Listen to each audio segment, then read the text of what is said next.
आज का टॉपिक है भारतीय संविधान की विशेषताएं। और सभी विशेषताओं को एक वीडियो में कवर कर पाना मुश्किल है, तो आज हम केवल इस वीडियो के माध्यम से भारतीय संविधान की दो विशेषताओं का अध्ययन करेंगे।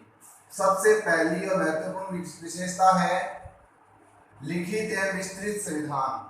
यानी भारत का संविधान है, उसकी अधिकतर बातें हैं वो लिखित रूप में हैं। हमारे संविधान में जो जो बातें ली गई है, शामिल किया गया है, उन सभी को हमारे संविधान सभा के जो सदस्य थे उन्होंने लिखित रूप में तैयार किया है। अब बच्चे कहेंगे इस तरह संविधान तो लिखित ही होता है, मौखिक संविधान क्या संभव थोड़ी है याद रखना इतनी चीजें। हाँ, हो सकता है। ब्रिटेन और इजराइल ऐसे देश हैं जहाँ का संविधान लिखित नहीं है, मौखिक संविधान है। ध्यान रखना इस बात को। भारत का संविधान विश्व का सबसे विस्तृत संविधान है। आज दुनिया में जितने भी देश हैं उन सब में सबसे बड़ा संविधान भारत का है। ठीक है। अब बड़ा क्यों है? क्योंकि हमारा मूल संविधान जब 26 नवंबर 1949 को हमने स्वीकार अंगीकार किया था, उस समय इसमें 395 अनुच्छेद थे, 22 भाग थे और 8 अनुसूचियां थी।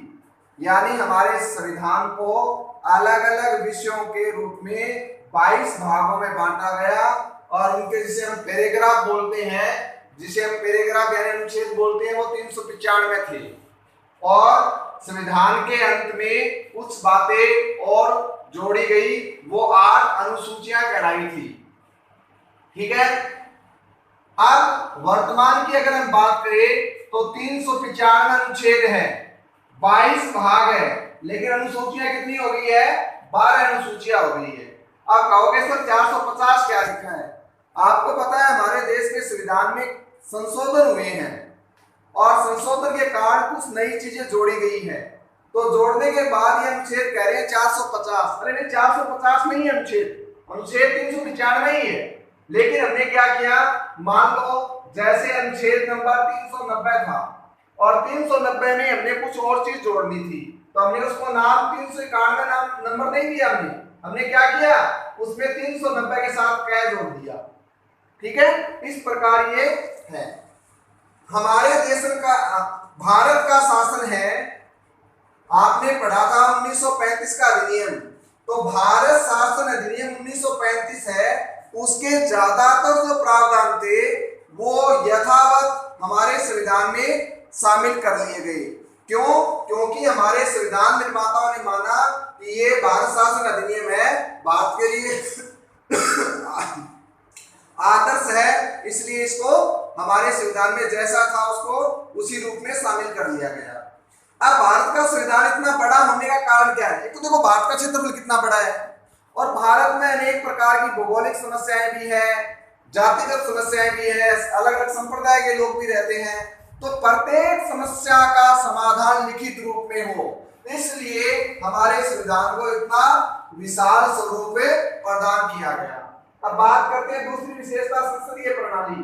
तो मैंने बताया था शुरू में, जब हमारा संविधान का निर्माण किया गया तो हमारे संविधान निर्माताओं ने विश्व के अधिकतर देश के संविधानों का अध्ययन किया और जो महत्वपूर्ण चीजें हैं हमारे देश के लिए उपयोगी थी उनको शामिल कर लिया गया।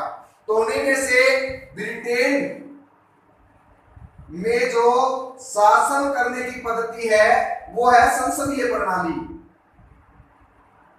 तो भारत ने ये संसदीय प्रणाली कहां से ली है? ब्रिटेन में। और ब्रिटेन की संसदीय प्रणाली में क्या होता है?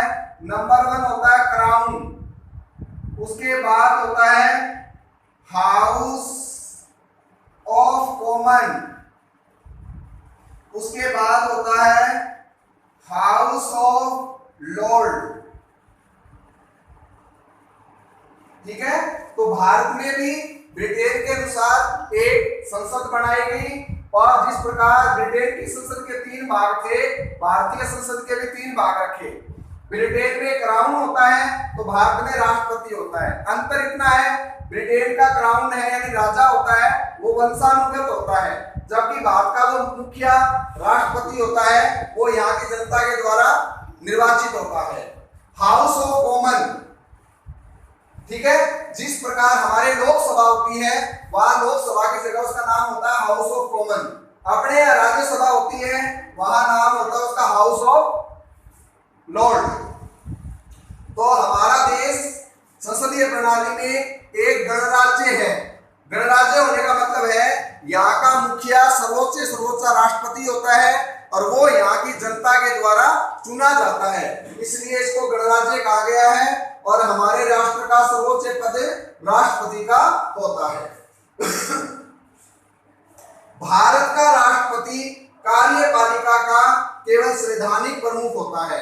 संसद के 3 भाग बताए थे, ठीक है, जिसमें कार्यपालिका, व्यवस्थापिका और न्यायपालिका 3 है।